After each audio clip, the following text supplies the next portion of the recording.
Hello guys, કેમ છો? મજામાં નહીં? આપ સૌ મજામાં હશો અને આપ સૌનું અમારી નોટવીડી યુટ્યુબ ચેનલનું હાર્દિક હાર્દિક સ્વાગત છે. આજ તો થાકી જાય મને, હું નોકરી જાય ને મને એમ હતું ને કે સવારમાં ઘરે આવું અને પછી બહુ જોરદાર જગ્યાએ જવું છે અને એક મસ્ત વિડીયો બનાવવો છે. પણ એટલો થાકી ગયો ને આખી રાત ઉજાગરો તો નોકરીમાં જેવું આમ કઈ ઘેરાઈને થેલો મેલ્યો ને માં ખરેખર આમ કઈ હું ગીત ને કેટલા વાગ્યા તારે 12 વાગ્યા ને 12 વાગે હું જાગ્યો વિચારમાં મારાથી કશું કામ થાય.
ગોળી ના B12 ની ગોળી લ્યો.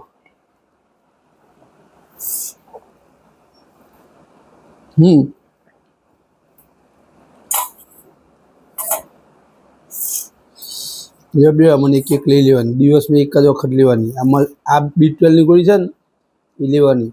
શરીરમાં બળતા ને એવું થતું હોય ને કડતર ને એવું આવું ખાઈને લઈ લેવાની, બરોબર? આ તાવની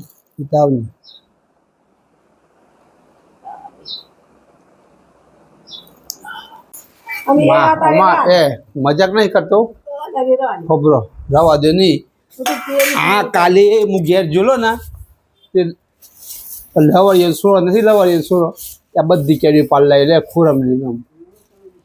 અને હું બોખરા પર બેઠેલો ને ત્યાં કેરીઓ આપણે ઓબાની કેરીઓ બધી પાલ્લા લો બધી નહીં ઓમ લીધો કેરી એકાદી તો ખવાય તો વધુ નહીં. પા મૂકી દી હું એમ કીધું ને પછી કેરી લાવે એટલે શું કહે આ તો નીચે કે પડી દીધી ને એટલા મેં બેન લાવ્યા. એટલે નીચે પડેલી આ કેરી, આ નીચે પડેલી કેરી જેટલી હતી ને એટલી બધી ચોર લાવે લગભગ ખાસ આટલું બધું લીધી. જો આ ગેસ થી છે ને આપણે રીંગણ ગેસ થી આલે છું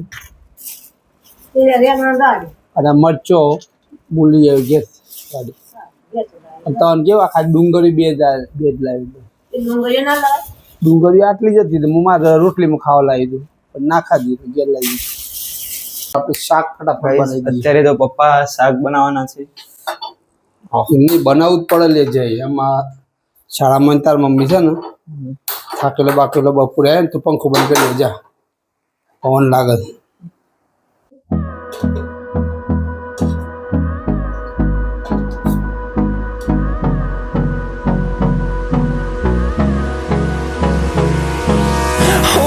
Close till I get up.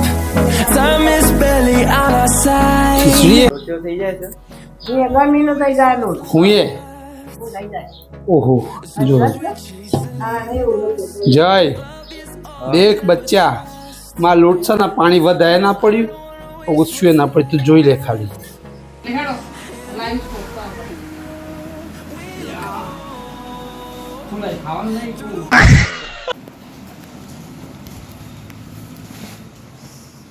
જો આ શર્ટ ભૂજોડી હા મસ્ત છે. માફ કરી જો કાળું શર્ટ છે, કાળું જો આવી શર્ટ લઈ મારા માટે 3 લાઈ જે રહે રાખો એવું પછી મને એક થઈ જાય. શાક થવાયું છે, ખાલી તમારે રોટલી બનાવવાની છે, બરોબર ને? જય ડાયરેક્ટ એમ ના કે મોટો શર્ટ મોટો નથી, બહુ મસ્ત હતું. પેલા ખાલી બટન સરસ લાગે છે હો, હીરો જેવું લાગુ છું. મસ્ત લાગે છે. It is. ખરેખર સરસ લાગે છે. જરીક ફિટિંગ કરાવવું હોય ને ના ફિટિંગ ના થાય. આ તો ધોયા પછી છે ને કમ્પ્લીટ છે. આમ પાછું જલ્દી આ ધોઈને મસ્ત ઓહો. સરસ લાગે છે. ગરમી હોય, પરંતુ આ ગરમીના સમયમાં જો તમારે નાવા જવું હોય અને આ કેસુડાના ફૂલને પાણીમાં આપણે ઉકાળી નાખી અને પછી આપણે જો નાહી લઈએ તો આપણને લૂ લાગતી નથી અને શરીર પરના જે ડાઘ હોય છે એ દૂર થઈ જાય છે. થોડી જ વારમાં તમે જોઈ શકશો કે કેસુડું પોતાનો રંગ કઈ રીતે પકડે છે.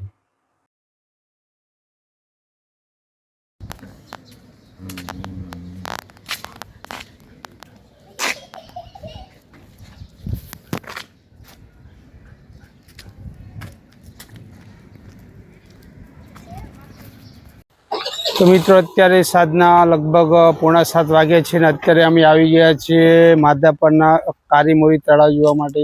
આ છે કારીમોરી તળાવ. બહુ સુંદર તળાવ છે. અહીંયા ફરતે વડલા આવેલા છે, આપ જોઈ શકો છો વડલા. અને આ છે સરોદય ગ્રાઉન્ડ છે. ત્યાં લોકો સાંજના ભાગે ચાલવા માટે આવતા હોય છે. અને આની બાજુમાં સ્મૃતિબાગ પણ આવેલો છે. ઓહો જય, બહુ મસ્ત છે, બહુ પબ્લિક છે અહીંયા, મજા આવશે. ચાલો દરોડા મારી દેતા મને એમાં શું. ચલો તારી જૈન તારી બેન એક બાજુ, હું એકલી એક બાજુ, બરાબર છે. તો આ જે તમે અત્યારે હાલ જોઈ રહ્યા છો તે માધાપર છે સરોદય ગ્રાઉન્ડ. અહીંયા તમારે વોકિંગ કરવું હોય, ચાલવું હોય અને તમારે જો ક્રિકેટ રમવી હોય, વોલીબોલ રમવું હોય, ફૂટબોલ રમવું, તમામ પ્રકારની અહીંયા સગવડ છે મિત્રો. તમારે રનિંગ કરવું હોય તો આપ જોઈ શકો છો. બાળકો માટે ખેલકૂદ માટેના અનેક પ્રકારની એ સગવડો ઉપલબ્ધ છે. અહીંયા ક્રિકેટ ગ્રાઉન્ડ પણ આવેલું છે, વોલીબોલ છે, ચેસ છે. અહીંયા અલગ અલગ પ્રકારના તમે સામે જોઈ શકો છો. બધી જ પ્રકારના મેદાન આવેલા છે. એટલા માટે આને સરોદય તમારા બધી જ રીતે તમારો ઉદય પ્રગતિ થાય એટલા માટે આને સરોદય ગ્રાઉન્ડ કહેવામાં આવે છે.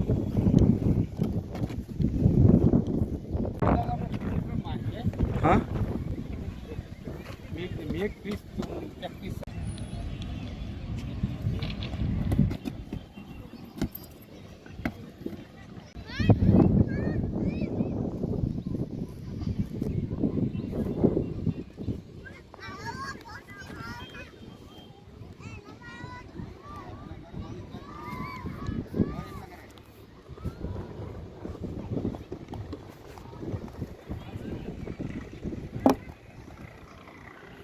કેસરવાળું પાણી,